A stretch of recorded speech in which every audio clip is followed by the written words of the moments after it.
of the Social Security Act, and so forth and further purposes.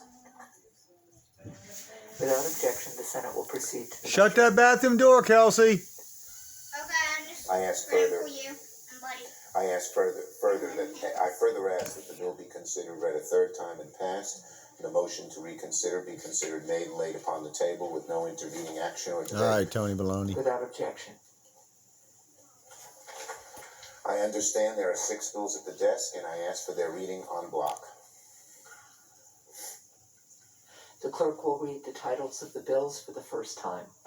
S3005, a bill establishing appropriate thresholds for certain budget points of order in the Senate and for other purposes. S3006, a bill to amend the Balanced Budget and Emergency Deficit Control Act of 1985 to extend the discretionary spending limits for fiscal years 2022 through 2031.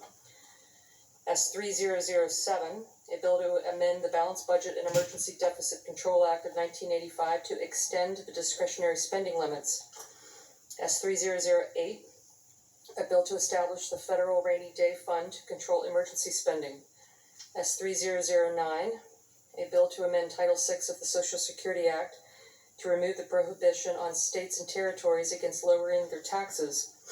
S3010, a bill to cap non-interest federal spending as a percentage of potential GDP to right-size the government, grow the economy, and balance the budget.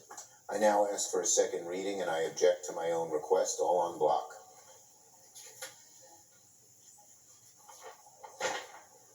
Objection being heard, the bills will receive their second reading on the next legislative day.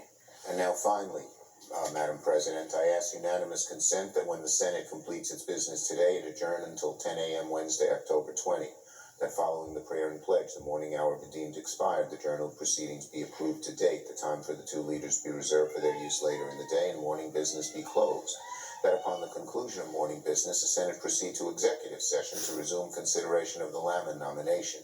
Further, that if cloture is invoked on the Lamon nomination, all post-cloture time expire at 1:45 p.m., and that if confirmed, the motion to reconsider be considered made and laid upon the table, and the President be immediately notified of the Senate's action. Without Sure. objection. For information of senators, the first roll call of the day will begin approximately at 11 a.m. If there's no further business to come before the Senate, I ask that it stand adjourned under the previous order, following the remarks of Senators King and Portman. Without objection. Business as usual. So be it. Adjourn. For what reason does the gentleman from Joe's house arise? The senator from Maine.